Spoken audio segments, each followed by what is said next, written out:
पिछले भाग में आपने सुना था कि कैसे शुभा ने रोहान को उस पिशाचिनी के चंगुल से बचाया, लेकिन उस खौफनाक रात की परछाइयां अब भी उनका पीछा कर रही थीं। और आज की कहानी है उसी डरावनी घटना का अगला हिस्सा, जहां प्यार, धोखा और एक पिशाचिनी की खून से लथपथ दीवानगी आपको फिर से रातों की नींद छीन लेगी। तो तैयार हो जाइए रैटफ्लिक्स के इस हॉरर पॉडकास्ट में, जहां हर किस्सा मौत की एक नई दस्तक लेकर आता है। दोस्तों, जैसा कि आपने पिछले भाग में पढ़ा कि शुभा ने कैसे रोहान को उस पिशाचिनी के चंगुल से बचाया।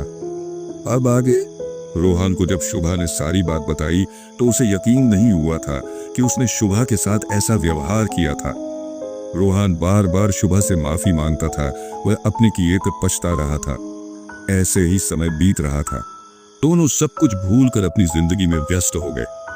तभी कुछ ऐसा होता है जिसकी उम्मीद न तो शुभा को थी न रोहान को। एक दिन शुभा कपड़े धोने के लिए रोहान की जेब चेक कर रही थी, तभी उसे एक खत मिला। खत लाल स्याही से लिखा था, लिखावट भी उटपटांग थी, लेकिन खत में जो लिखा था उसे पढ़ते ही शुभा के होश उड़ गए। उसमें लिखा था, रोहन, मैं तुमसे प्यार करती हूँ, मुझसे शादी कर लो। मेरे पास बहुत पैसा है, तुम्हें कभी जीवन में काम नहीं करना पड़ेगा।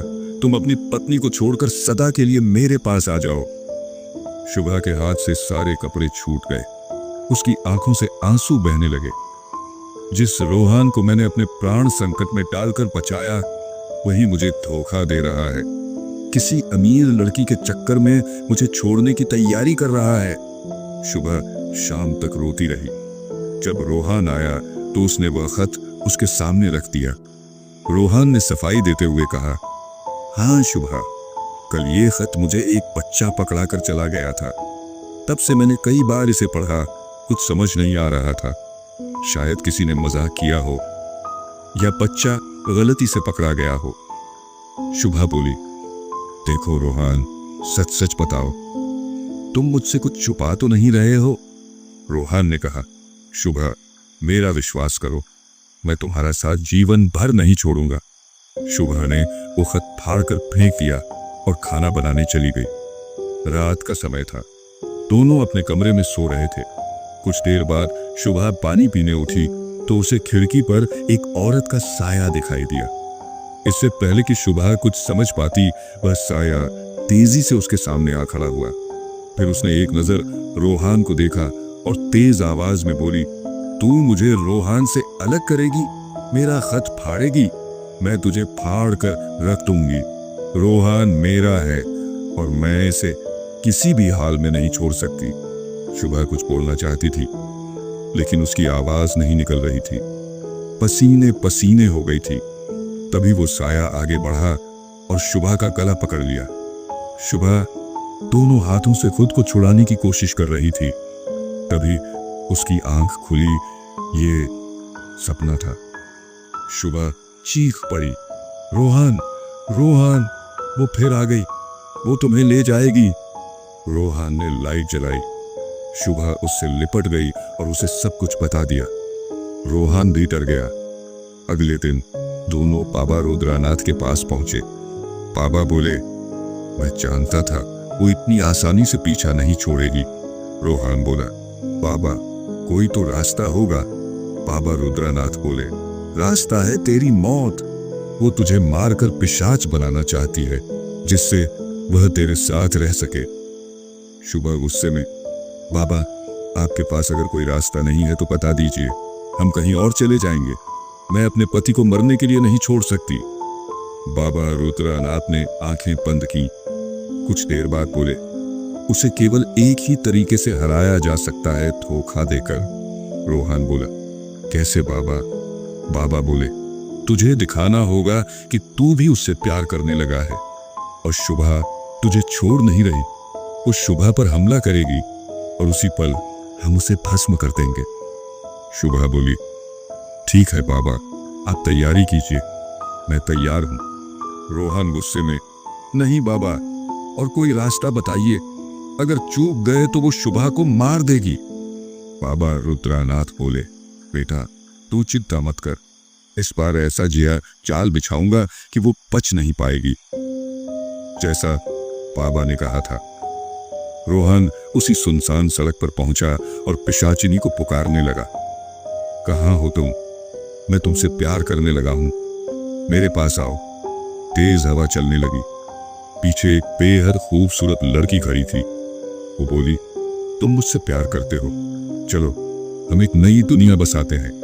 रोहन डर गया, लेकिन उसकी सुंदरता ने उसे भ्रमित कर दिया। वह बोला, मेरी पत्नी मेरा पीछा नहीं छोड़ेगी। वो बोली, उसे मैं मार दूंगी। रोहन, कब मारोगी? पिशाचिनी हंसने लगी। रोहन और पिशाचिनी को इशारा किया। फिर रोहन ने शुभा की पीठ में चाकू से कई वार कर दिए। शुभा घायल होकर गिर पड़ी। उसने देखा रोहन और पिशाचिनी जोर जोर से हंस रहे थे। शुभा जमीन पर लहूलुहान पड़ी थी, पर उसकी आंखें अब भी खुली थी। दर्द से तड़पती शुभा के चेहरे पर कोई डर नहीं था, बल्कि अब एक अजीब सी शांति थी। रोहन झुककर बोला, सॉरी शुभा, लेकिन तुमने मेरी राह में रुकावट बनने की कोशिश की। अब मैं आजाद हूं। शुभा ने खून से लथपथ होंठों से धीमे से कहा, रोहन, तू अब भी उसी जाल में फंसा है, लेकिन अब बहुत देर हो चुकी है। पिशाचिनी हंसते हुए बोली, अब मुझे कोई नहीं रोक सकता, न शुभा न वो बाबा।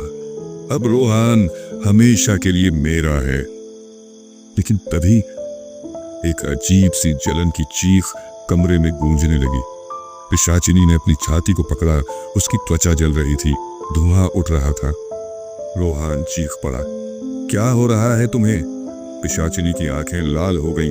नहीं, ये कैसे हो सकता है? ये माला तो...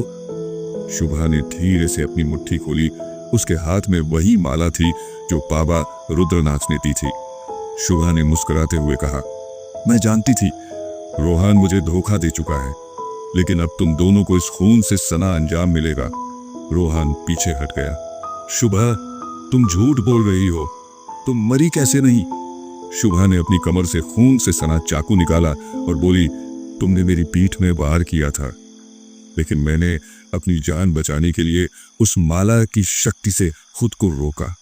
पिशाचिनी अब पूरी तरह आग में जलने लगी थी। नहीं रोहन, तुमने मुझे धोखा दिया। तुमने कहा था कि तुम मुझसे प्यार करते हो।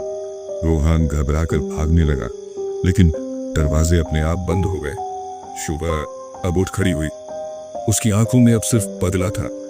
उसने मंत्र पढ़ते हुए माला को ऊपर उठाया और जैसे ही माला का अंतिम मोती पिशाचिनी की ओर फेंका, एक तेज चीख सुनाई दी और पिशाचिनी एक आग के गोले में बदलकर वहीं खत्म हो गई। रोहन कांपते हुए कोने में पड़ा था। शुभा उसके पास गई, उसे खींचकर बोली, जिस प्यार को मैंने बचाया था उसी ने मेरी पीठ में छुरा घोंपा, लेकिन अब ये खेल खत्म हो गया है। रोहन रोने लगा, मुझे माफ कर दो शुभा, मैं बस... शुभा की आंखें अब पूरी तरह पदा चुकी थी, एकदम काली डरावनी। वो बोली, माफी, अब बहुत देर हो चुकी है रोहन, अब तेरा अंत वही होगा जो तूने मेरे लिए चुना था। शुभा ने वही चाकू उठाया और अगले ही पल कमरे से एक दर्दनाक चीख गूंजी, लेकिन अब कोई नहीं था जो उसे सुन सके। सुबह जब पड़ोसी दरवाजा खोलते हैं तो अंदर का मंजर डरावना था। रोहन का शव पूरी तरह चाकू से गोदा गया था और दीवार पर खून से लिखा था, प्यार दो बार नहीं मरता, पहली बार धोखा देता है, दूसरी बार मार डालता है। तो दोस्तों, कभी किसी के अंधे प्यार को हल्के में मत लेना, क्योंकि प्यार जब हदें तोड़ता है तो या तो वो पिशाच बन जाता है या बदला। ऐसी और कहानियों के लिए बने रहिए राटफ्लिक्स पर, जहां हर रात मौत की एक नई दस्तक देती है।